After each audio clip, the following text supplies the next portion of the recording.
Baik, bismillahirrahmanirrahim. Assalamualaikum warahmatullahi wabarakatuh. Waalaikumsalam warahmatullahi wabarakatuh. Puji syukur atas kehadirat Allah Subhanahu wa taala yang telah memberikan kita rahmat dan hidayahnya sehingga pada kesempatan ini kita bisa bertemu kembali di kelas filsafat di pertemuan kedua. Salam serta salawat tak lupa kita haturkan kepada junjungan kita Nabi besar Muhammadin sallallahu alaihi wasallam yang telah merubah peradaban umat manusia dari manusia yang tidak beradab sampai manusia yang beradab. Sehingga kita temui sampai pada hari ini keberadaban itu masih berdiri kokoh di tengah masyarakat kita. Pada kesempatan ini kita akan membahas tentang epistemologi.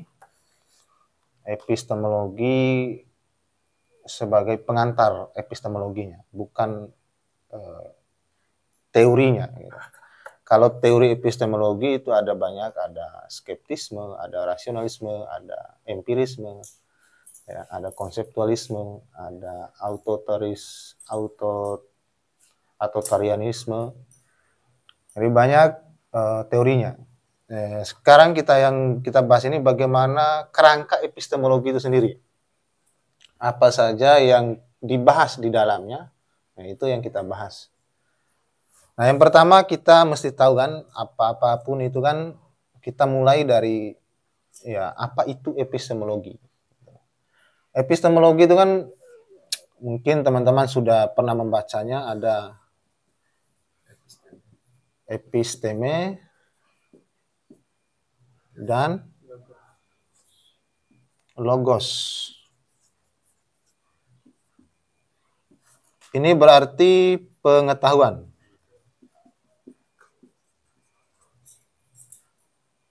Bisa pemahaman.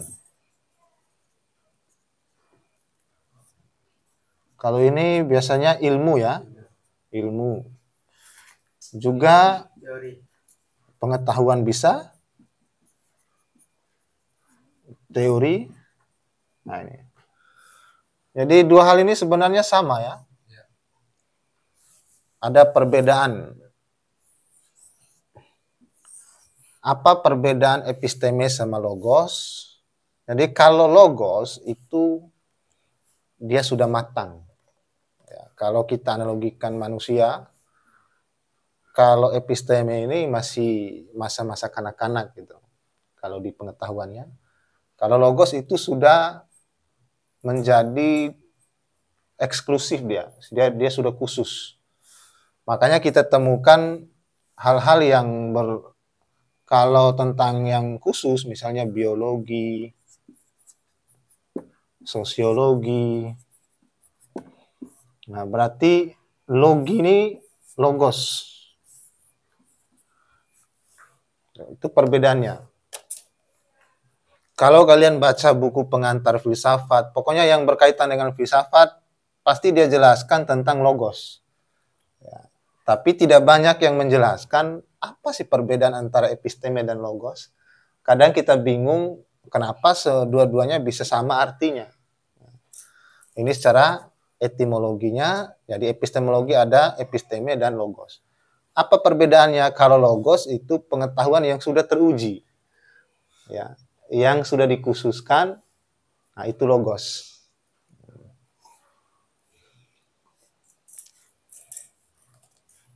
Nah, secara harfiah epistemologi ini adalah ilmu yang mempelajari tentang teori pengetahuan, ya, atau ilmu yang mempelajari tentang pengetahuan. Gitu. Banyak atau ilmu yang mempelajari tentang ruang lingkup pengetahuan, dasar-dasar pengetahuan. Jadi banyak arti epistemologi dari beberapa versi filsuf yang mengartikannya. Tapi intinya epistemologi itu adalah ilmu yang mempelajari tentang pengetahuan. Baik itu teorinya, ruang lingkup pengetahuannya, bagaimana kita tahu, itu epistemologi. Mengapa kita belajar epistemologi? Ya. Nah, dalam filsafat, pengetahuan itu adalah sesuatu yang sangat penting. tanpa pengetahuan, maka apalah artinya filsafat? Ya, jadi artinya filsafat itu apa? Nyawanya filsafat itu adanya di pengetahuan. Intinya filsafat adanya di pengetahuan. Karena filsafat itu kan berpikir kritis tujuannya. Nah, kenapa nyawanya filsafat ada di pengetahuan? Itu pertanyaan kita. Nah, pengetahuan dan berpikir adalah sebuah isyarat, ya kan? Berpikir syaratnya harus punya pengetahuan. Manusia manapun kalau tidak punya pengetahuan, dia tidak bisa berpikir. Gitu.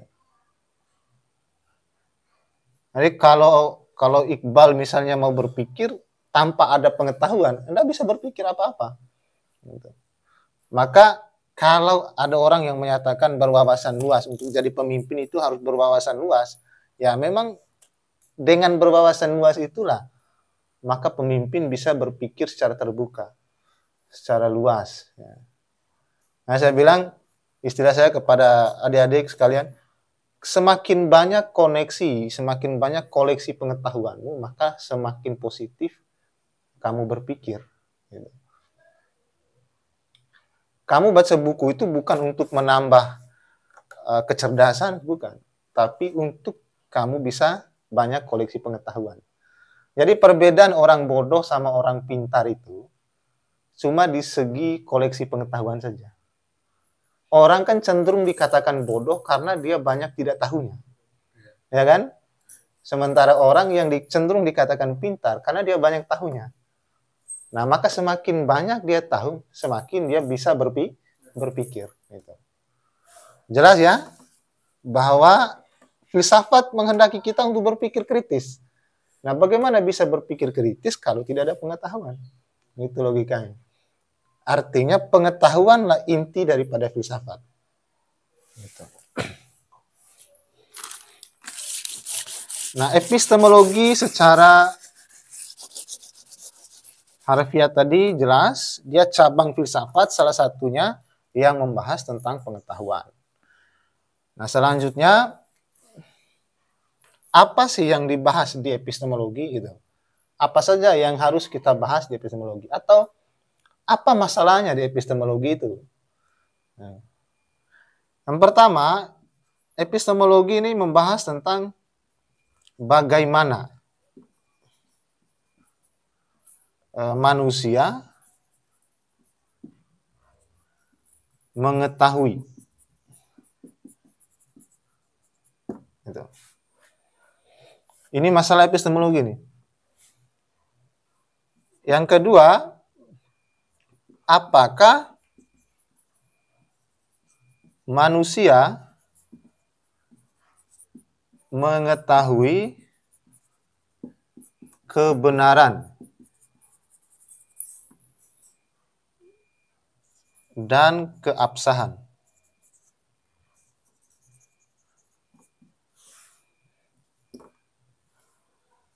Yang ketiga,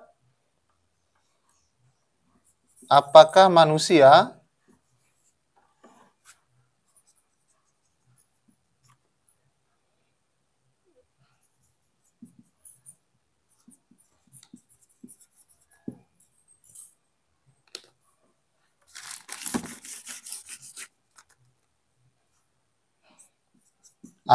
pengetahuan manusia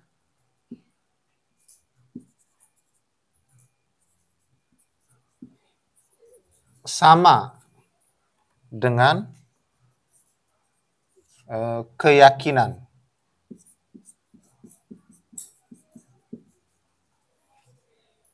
Keempat,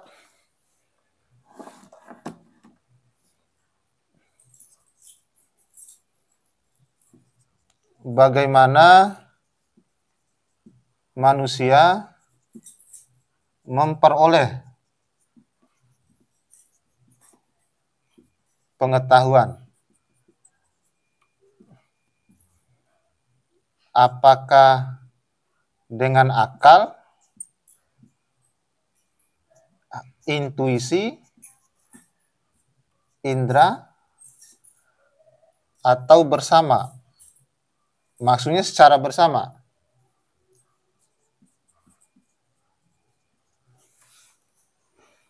secara bersama dengan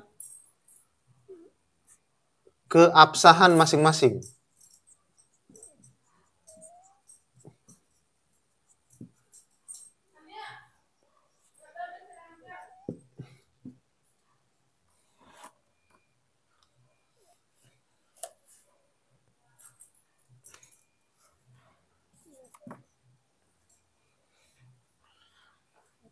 Kelima, bagaimana munculnya pengetahuan dari dalam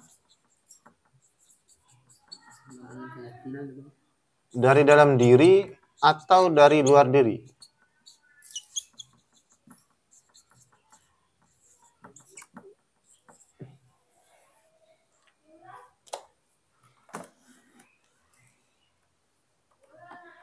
Nomor 3, manusia sama dengan keyakinan.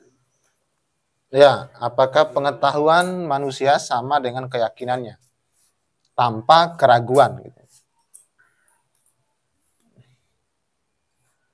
Yang tanpa keraguan.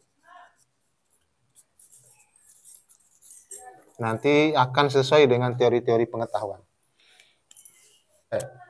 Ini masalahnya epistemologi. Jadi poinnya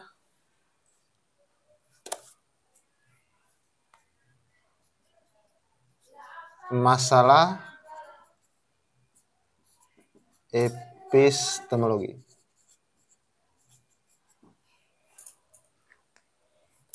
Yang harus kita jawab ini, bagaimana manusia mengetahui? Ya, dari kecil mungkin kita tidak tahu apa sih pengetahuan itu. Yang kedua, apakah manusia mengetahui kebenaran? Maksudnya, yang diketahui manusia tadi itu, kalau dia sudah mengetahui, apakah pengetahuan itu bisa benar atau tidak? Itu maksudnya. Yang ketiga, apakah yang tadinya, ya kan, yang pengetahuan itu sama dengan keyakinan? Dan keyakinan yang diyakini itu tanpa keraguan. Contohnya, ya ada tokoh misalnya Al-Ghazali, yaitu orang-orang ragu. Al-Ghazali bahkan dengan dirinya sendiri dia ragu. Terus kalau di barat ada René Descartes, Dekan. Dia ragu. Bahkan dengan dirinya dia ragu. Ya, satu ungkapan terkenalnya itu kan, segala sesuatu dia ragukan, yang dia tidak ragukan cuma satu, yaitu keraguan itu sendiri. Gitu. Dirinya dia ragu. Bahkan karena keraguan akan dirinya, keluar satu statement dia bahwa saya berpikir baru saya ini ada gitu. Saya ada nih karena saya berpikir gitu. Kalau kalian baca buku tentang filsafat pasti ada itu. Cogito ergo sum. Makanya masalah epistemologi itu dia akan menanyakan apakah pengetahuan dalam diri kita ini sudah bagian dari keyakinan. Kita yakin nggak dengan apa yang kita ketahui? Contoh, kamu yakin nggak kalau Nabi Muhammad itu masuk surga?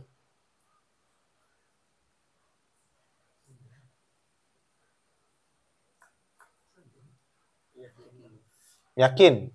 Ya. Kamu yakin nggak bahwa Nabi Muhammad itu seorang nabi? Yakin. Kamu yakin nggak kalau Iqbal ini seorang nabi? Tidak. Tapi kamu tahu nggak Iqbal? Kamu tahu. Ya. Atau begini, mungkin agak takut tidak yakin karena seorang nabi ya. UJ ya, Ustadz Jeffrey Al-Bukhari yang sudah meninggal kemarin. Yakin nggak kalau UJ ini seorang ustadz dia masuk surga? Belum yakin ya. Kenapa demikian? Kenapa yakin? Dan kenapa tidak yakin?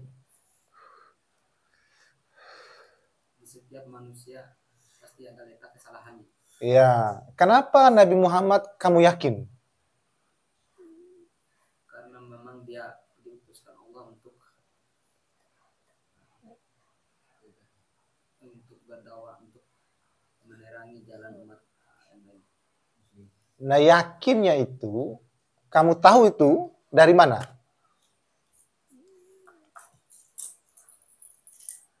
Dari sejarah. Hah? Dari sejarah. Karena sejarah.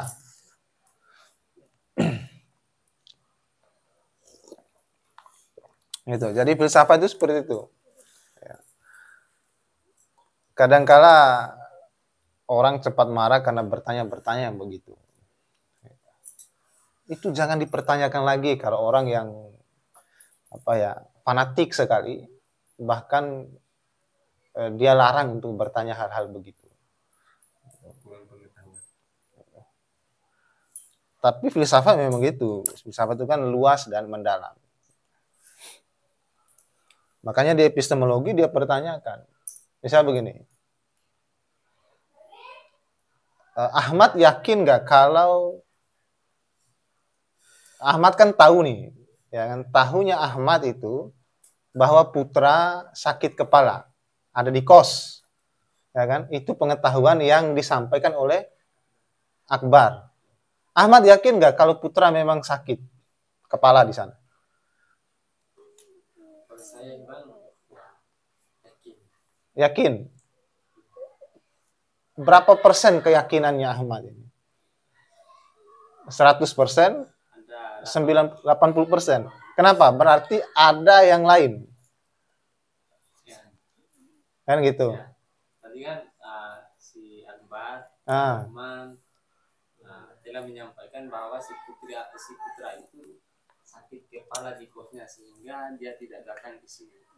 Nah, kenapa sisanya 20%? Saya tidak yakin karena bisa saja saat ini ya sakit kepalanya dia sudah sembuh, agak membaik. Tapi bukan karena kamu tidak percaya dengan Akbar dan bukan. Nah, itulah persoalannya. Persoalan yang mau kita kupas adalah keyakinan kita apakah sama dengan pengetahuan. Atau balik, pengetahuan itu sama nggak dengan keyakinan. Setiap yang kita percaya, apakah itu pengetahuan atau keyakinan? Kalau ibu kita meninggal, yakin nggak dia masuk surga? Kita tahu ibu kita berbuat baik semasa hidupnya. Lalu dia meninggal. Kita yakin dia masuk surga. Dan kita percaya dia masuk surga. Tapi dia masuk surga atau tidak, itu belum masuk pengetahuan. Ya kan? Paham maksudnya? Maksudnya, karena kamu belum lihat secara langsung dia masuk dan tidak dalam surga itu. Gitu. Karena belum kamu sesuaikan. Ya, karena harus ada objek surganya dulu. Ya kan? Karena pengetahuan nanti kan dia kemenunggalan. Dia satu antara diri kita dengan objek. Ya kan?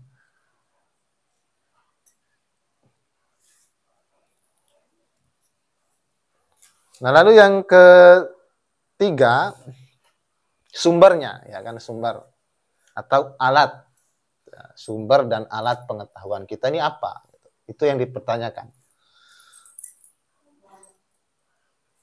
Kalau bagaimana mengetahui ini, maksudnya proses kita tahu itu bagaimana?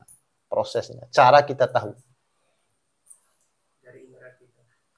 Nanti banyak nanti ya. Nah, kalau dari indera, ya, atau dari akal atau intuisi hati, apakah ketiganya ini masing-masing memiliki pengetahuan, ataukah dia bersamaan kita mengetahui sesuatu? Itu indera, hati, dan akal bersamaan tahu, lalu dia masing-masing punya justifikasi, penilaian kebenaran sendiri. Bisa begini, pengetahuan indera menyatakan bahwa Akbar ada di sini, ya kan? Ada di kos ini. Tapi pengetahuan hati, Akbar jasadnya di sini, tapi Akbarnya di Badruka. Itu pengetahuan hati.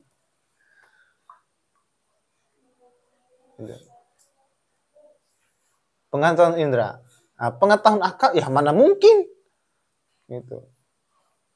Mana mungkin begitu, sementara orang yang di sini, jasa yang di sini, Akbarnya di Badruka. Mana mungkin begitu. Gitu. Karena akal akan memilah-memilah dulu.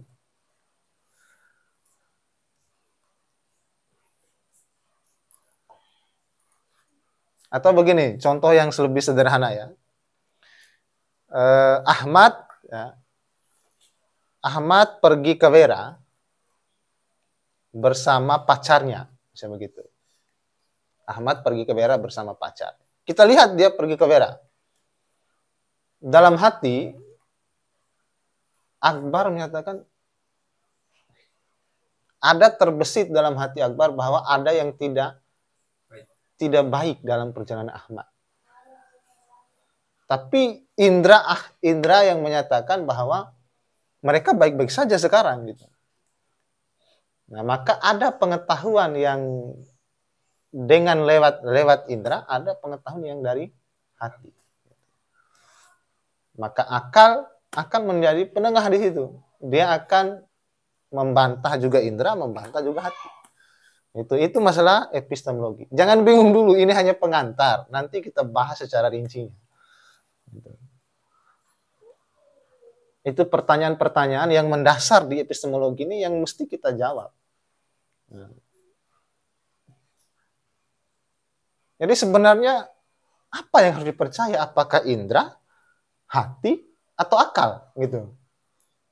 Atau ketiga-tiganya bersamaan mengetahui sesuatu dan itu yang harus, dan masing-masing memiliki justifikasi kebenaran, gitu kan? Karena semua yang kita tahu tadi nanti itu akan diuji di laboratorium kebenaran. Ada beberapa teori kebenaran yang kita bahas nanti. Hati ketika orang tua, misalnya ibunya Akbar di kampung lagi iris bawang, tiba-tiba teriris juga tangannya. Maka secara tidak kemampuan batin seorang ibu menyatakan, ada apa dengan anak saya Akbar di kampung orang ini? Pasti begitu. Dia akan merasakan sesuatu yang lain. Padahal indranya tidak melihat apa-apa gitu. Tapi secara intuisi, lewat hatinya dia bisa merasakan ada sesuatu terjadi di Akbar. Nah, karena ini zamannya video call, kan dia video call Akbar. Ternyata Akbar sakit. Berarti benar. Gitu. Itu intuisi. Itu contoh intuisi itu. Indranya tidak melihat apa-apa. Indranya tidak mendapati pengetahuan apa-apa, tapi intuisinya, hatinya menyatakan anaknya lagi tidak baik-baik saja. Nah, untuk mengujinya dia telepon. Ternyata Akbar memang sakit. Itu contoh sederhana tentang intuisi. Nah, bagaimana proses dia mengetahui itu nanti? Itulah yang dijawab di epistemologi. Dan apakah kebenarannya itu secara masing-masing, maksudnya kebenaran intuisi itu beda, kebenaran akal itu beda, kebenaran indera itu beda, ataukah semua ketiga alat itu sama saja gitu. Ya, sama saja diuji kebenarannya. Ataukah masing-masing? Nah, itu masalah-masalah epistemologi. Nah, itu 3. Terus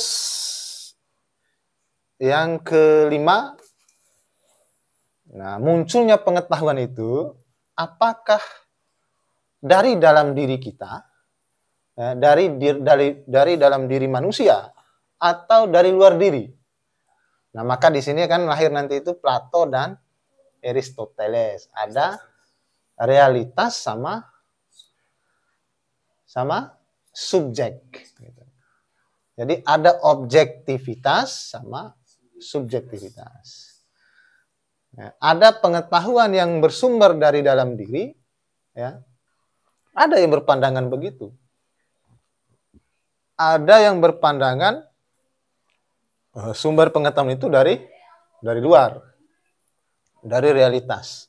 Itu jenis epistemologi berdasarkan realitasnya. Ada 5 masalah yang mesti kita pahami dalam epistemologi. Nah, kalau epistemologi ini kita pahami, kelima-limanya kita sudah pahami bagaimana cara kerjanya nanti, maka disitulah terbentuk sebuah pahaman yang khusus pada diri kita, dan kita bisa membuat ideologi. Kita bisa merancang cara pandang dunia, kita bisa mengkritik sesuatu yang ada di luar diri kita, dan kita bisa membuat ideologi, dan kita bisa berfilsuf lah. Kita bisa membuat argumen dengan cara yang baik gitu. Ya, minimal kita bisa berargumen terhadap diri sendiri. Poin selanjutnya kita bahas jenisnya. Jenis epistemologi.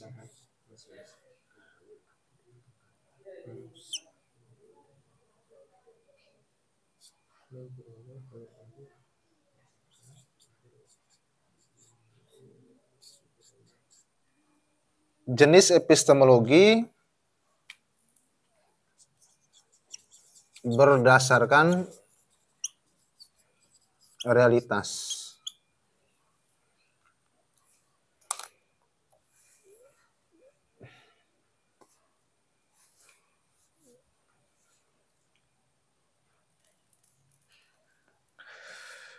Ini dihapus ya.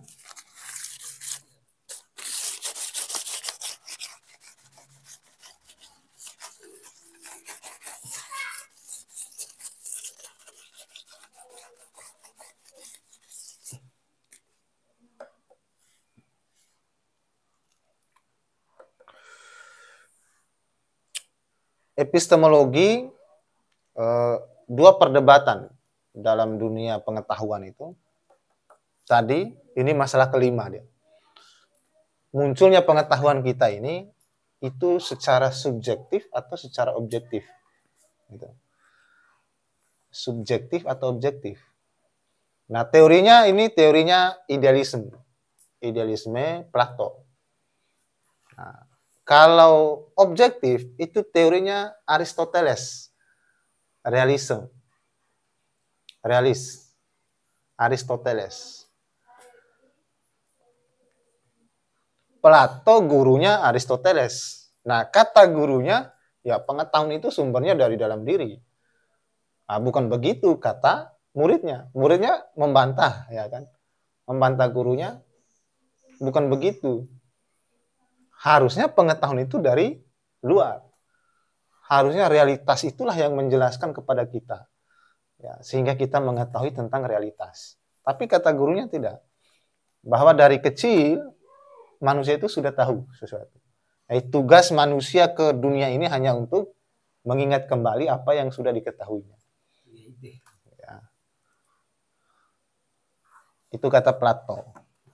Nah, dua aliran berpikir ini nantilah, ya, dua tipe pengetahuan atau jenis epistemologi inilah yang berkembang hingga saat ini. Pada zaman pertengahan, era pertengahan kan, Islam itu sangat menganut realis.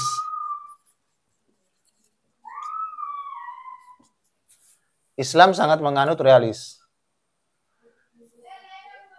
Sehingga di zaman pertengahan, abad pertengahan itu Islam jaya.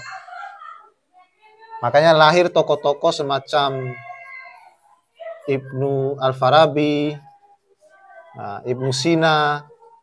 Itu yang dianut di Islam itu lebih dominan. Bukan tidak dianut tentang Plato, tapi yang lebih mereka sukai adalah tentang realitas. Islam menghendaki bahwa pengetahuan itu objektif sumbernya.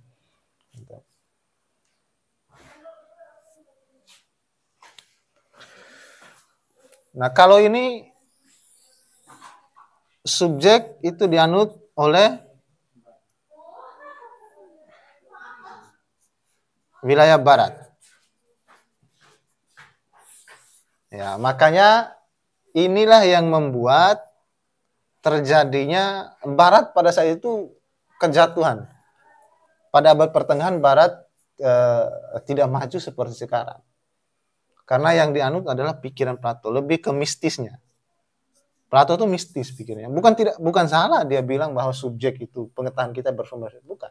Tapi dia lebih ke hal-hal mistis, lebih ke hal-hal ilahi. Nah, karena ide murni dalam pandangan Plato adalah tentang bagaimana Tuhan memberikan pengetahuan dahulu kala di jiwa manusia. Gitu. Tapi itu cara menjelaskannya tidak mungkin di zaman sekarang, sulit sekali. Itu maksudnya. Maka ini dianut oleh gereja dulu. Makanya ilmu pengetahuan tidak berkembang di barat pada saat itu. Bahkan ada korban jiwa sampai 40 ribuan.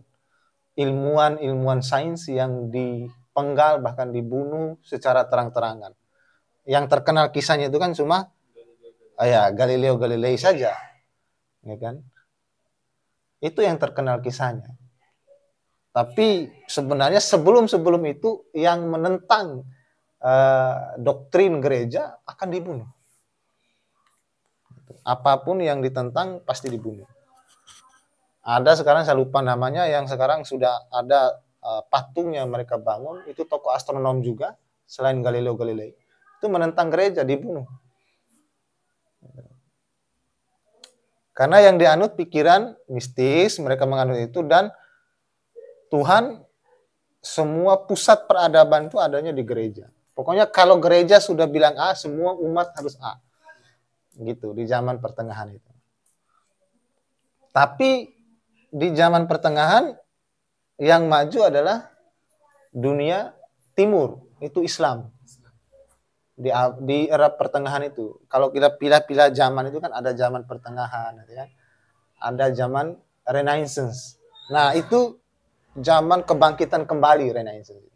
Zaman di mana barat itu mulai memproduk pikiran objektifnya. Makanya sains muncul.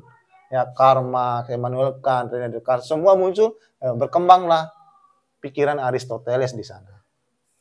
Gitu. Jadi hanya dengan pikiran ini pentingnya epistemologi di sini. Gitu. Jadi hanya karena pikiran yang digunakan, semua orang bisa mundur dan maju. Bahkan ini kan bicara momen kan, zaman pertengahan itu luar biasa. Pembunuhan luar biasa. Nah, ketika Barat menggunakan pada era Renaissance, Barat menggunakan pikiran lebih cenderung pikiran objektif, Timur justru pikiran Plato. Itu diawali dengan kemunculan Imam Al-Ghazali. Dia mulai mistis, mulai bicara ontologi, bicara ketuhanan. Makanya di sana lagi ada pertumpahan darah. Yang bersaing adalah pikiran Sunni dan Syiah. Syiah juga lebih ke ontologi juga. Dengan kemunculan Al-Ghazali, Suhrawardi, Iqbal, itu menunjukkan mereka lebih ke hal-hal mistis. Bahkan semacam Iqbal itu menulis buku lebih tebal dari ini, hanya membahas tentang Tuhan. 3 bab dia bahas tentang Tuhan semuanya. Bahkan lebih ekstrim dia bilang, kita ini kan ada satu pengetahuan dalam diri kita yang kalau kita ketahui itu kan harus kita rasakan. Contoh misalnya mencret. Kalau kita sakit perut dan itu mencret, sulit kita jelaskan pada orang lain, ya kan? Itu pengetahuan hanya bisa diketahui ketika dirasakan. Nah, bahkan jenakanya Iqbal dalam buku tentang ontologi Tuhannya, dia bilang kalau Tuhan Maha Tahu, ya, kalau Tuhan Maha Tahu, berarti dia tahu bagaimana rasanya mencret. Sementara kan mencret itu harus dirasakan dulu. Ya kan? Apakah Tuhan tahu bahwa saya mencret? Kalau dia bilang, kalau jawaban kita, oh Tuhan tidak pernah mencret, dia kan Maha Kuasa, misalnya gitu. Berarti Tuhan tidak maha tahu. Kalau Tuhan tahu ya kan, tahu bahwa saya mencret, berarti Tuhan pernah mencret. Jadi ada dua kesimpulan bahwa Kalau kita jawab tidak tahu, berarti Tuhan tidak maha tahu. Kenapa Tuhan tidak tahu? Karena Tuhan tidak pernah mencret. Gitu. Tapi kalau kita jawab misalnya Tuhan tahu dong, maka konsekuensinya berarti Tuhan pernah mencret. Gitu. Itu jenaka. Dulu itu buku-buku tentang begitu saja. Perdebatan di timur mulai tentang Tuhan. Sementara di barat itu dimunculkan sains. Nah, gitu. Jadi zaman Renaissance itu hanya karena pengaruh dua aliran pikiran, yaitu idealisme sama realis. Ketika sains berkembang, ya muncullah HP dan sebagainya. Gitu. Sains berkembang. Gitu. Makanya orang-orang yang melanjutkan ini, misal di barat juga ada yang melanjutkan semacam Immanuel Kant, ya, dengan teori fenomenologinya.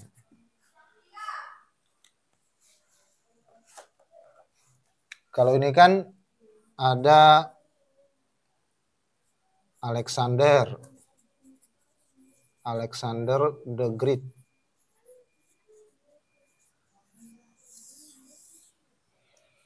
Nah, nanti di barat ada lagi lanjutannya tentang Platoni, dia Neo-Platonis. Itu berkembang. Jadi epistemologi yang semacam ini itu dianut oleh banyak orang dan mempengaruhi produk pikiran. Nah, ketika dia mempengaruhi produk pikiran, dia mempengaruhi karya dan daya kita untuk keluar. Jadi orang yang kesalahan berpikir itu bisa menimbulkan kesalahan bertindak, kan gitu. Nah, kalau kesalahan bertindak itu sering terjadi, maka terjadi kesenjangan sosial. Ketika terjadi kesenjangan sosial, yang terjadi adalah kemunduran, bukan kemajuan, ya kan? Maka yang terjadi adalah amoral, asusila dan sebagainya. Itulah pentingnya epistemologi ini. Nah, maka apakah pengetahuan itu dari dalam atau dari luar? Dua-duanya itu bisa membuktikan kalau idealisme lewat pikiran Immanuel Kant, misalnya, kalau yang subjektif ini itu tergantung pada kesadaran. Nah, kalau yang realitis, objektif, dia bebas kesadaran. Dia tidak menunggu ada kesadaran baru dia tahu. Maksud begini, saya menyatakan bahwa di Gunung Tambora itu ada istana besar.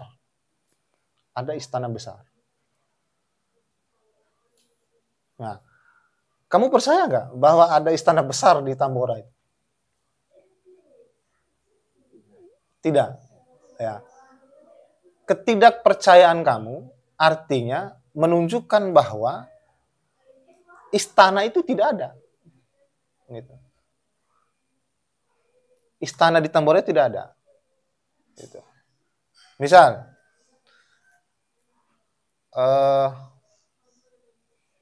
di sini kopi ini rasanya pahit atau manis, itu harus kamu cicipi dulu. Ya kan? Baru kamu bisa mempersepsikan tentang kopi. Dia manis atau pahit. Dan setiap orang pasti berbeda-beda. Itu maksud dengan fenomenologi ini. Nah, maka pengetahuan itu sumbernya dari dalam diri kita. Tergantung kita yang menilai tentang realitas. Jadi realitas itu ada dan tidaknya tergantung daripada perspektif manusia. Kalau manusia menyatakan dia ada, ya kan, dia secara sadar bahwa sesuatu itu ada, maka dia menjadi ada. Dia menjadi pengetahuan. Maksud begini, bayangkan bahwa kalau masjid terapung itu ya, tidak kamu ketahui.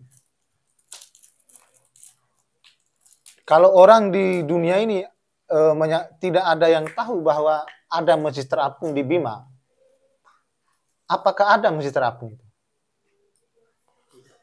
Tidak ada, kan? Gitu. Itu tidak tahu. orang di dunia ini tidak ada yang tahu bahwa ada masjid terapung di Bima, maka masjid terapung tidak ada. Jadi perspektif manusia lah yang menyatakan ada dan tidaknya masjid terapung. Harus ada kesadaran kita lah sehingga dia harus menjadi ada dan menjadi sebuah pengetahuan. Tapi menurut teori realis, menurut Aristoteles, tidak begitu. Sekalipun kita tidak sadar dia ada dan tidak, sebagai realitas dia tetap ada hakikatnya. Gitu maksudnya. Jadi dua pandangan yang sangat luar biasa dan mempengaruhi pikiran manusia di dunia. Paham nggak maksudnya itu?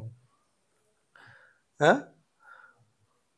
Ini loh, andai saja masjid terapung itu, semua orang di dunia itu tidak ada yang tahu. Ada nggak masjid terapung itu? Tidak ada kan? Kita tidak akan menyadari keberadaannya. Tapi itu kata idealisme, ya kan? Artinya pengetahuan itu harus bersumber dari dalam diri kita. Bahwa kita sadar dulu sesuatu itu ada, baru kita mengetahui adanya. Itu maksudnya. Misal Akbar, ya kan? Kita tidak tahu, ya kan? Akbar sebelumnya kan tidak pernah dipersepsikan oleh saya. Kita kan belum pernah kenal sebelumnya, ya kan? Maka Akbar dalam pikiran saya itu sebelumnya tidak ada. Tidak ada. Ya kan? Kalian semua ini sebenarnya sebelumnya dalam pikiran saya itu tidak ada. Karena belum saya sadari kalian adanya. Itu maksudnya. Jadi pengetahuan yang idealisme ini tergantung pada kesadaran saya kalian ada dan tidaknya. Begitu maksudnya. Tetapi menurut realis, enggak. Dia tetap ada, walaupun kamu enggak sadar bahwa dia adanya. Gitu. Itu maksudnya. Akbar sebelumnya mungkin tidak saya kenal, tapi Akbar sebagai Akbar itu tetap ada. Tetap menjadi realitas, gitu. Bisa ya? Ya, Akbar sebagai Akbar tetap menjadi realitas. Nah, itu kalau kita menggunakan pisau realis. Kalau menggunakan pisau idealis, analisis idealis, maka Akbar tidak ada. Gitu. Maksud begini, apakah ini salah atau benar? Nah, nanti dulu gitu. Ya kan? Nanti dulu. Jadi kapan kita menggunakan idealis dan kapan kita menggunakan realis. Jangan menyalahkan yang satu. Karena konsekuensinya begini, kalau kita menyalahkan idealis, maka otomatis yang realis salah. Ya, kalau kita membenarkan idealis, maka otomatis yang realis salah. Sama kayak agama gitu. Agama misalnya kita menyatakan bahwa Islam itu paling benar. Ya, maka yang lain konsekuensinya tidak benar. Gitu.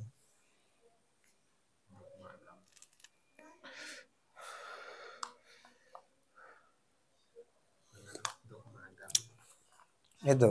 Jadi dua perdebatan ini saja. Makanya filsafat itu hanya dua orang. Inti filsafat itu hanya ada pada pikiran. Itu tokoh filsafat yang menyatakan begitu itu tokoh sosiologi. Russell. Ya. Russell menyatakan bahwa yang berkaitan dengan filsafat, yang lain-lain itu hanya catatan kaki dari pikiran-pikiran Aristoteles dan Plato saja.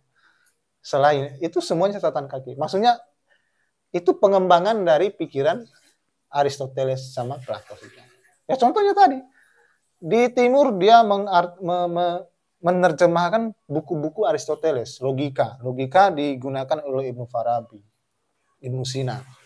Ya, ditambahkan oleh Ibnu Farabi tentang keyakinan. Makanya di logika itu ada tasdik, ya.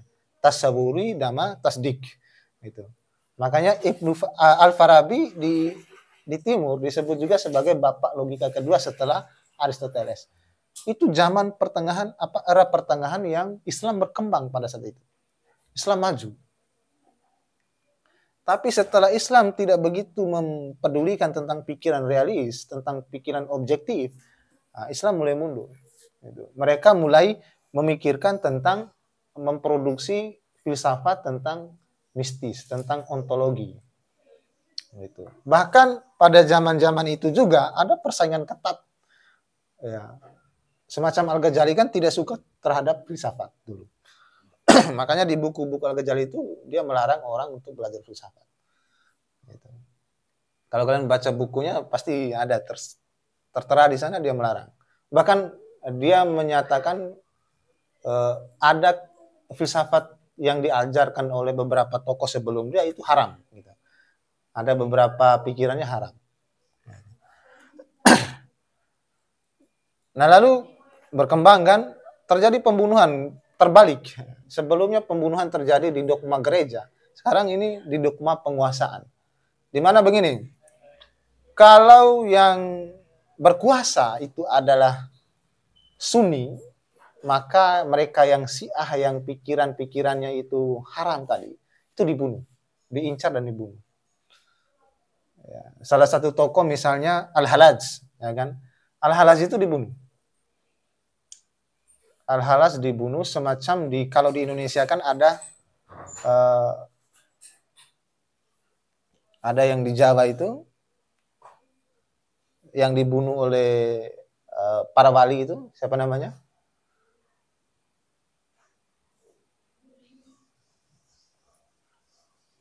Ada yang kontroversi pikirannya. Tahu namanya? Sesi Jenar. Sesi Jenar dibunuh karena kontroversi. Sama kayak Al-Halaj. Al-Halaj dibunuh kenapa? Itu karena menyatakan aku dan Tuhan itu satu. Itu puisinya Al-Halaj. Itu pikiran-pikiran sudah ontologi. Pikiran ketuhannya lebih kental di timur dibandingkan. Kalau Barat sudah mulai menyatakan, sudah mulai liberal dan mengedepankan sains sehingga berkembang. Makanya ada zaman Renaissance. Itu. Mulai muncul Karl Marx, mulai muncul Lenin dan berbagai macam. Ya, maka Barat berkembang hingga saat ini. Nah, kalau di Timur, ya di Timur ya penguasa yang membunuh. Contoh misalnya kalau Syiah yang berkuasa, ya misalnya Mu'tazilah gitu kan. Mu'tazilah yang berkuasa, maka yang dibunuh adalah Sunni. Gitu. Apa salah satu kisah yang sering kita mungkin dengar itu tentang Imam Syafi'i yang luput dibunuh karena jawabannya hampir salah. Gitu. Karena persoalannya apa? Apakah Al-Quran itu makhluk atau tidak? Itu aja persoalan. Gitu. Jadi orang Syiah menyatakan Al-Quran itu makhluk. Nah, bagi mereka yang dari Sunni, Al-Quran itu bukan makhluk. Gitu. Jadi dibunuh. Imam-imam sebelumnya dibunuh. Nah, itu hanya pertentangan epistemologi. Itu pentingnya epistemologi.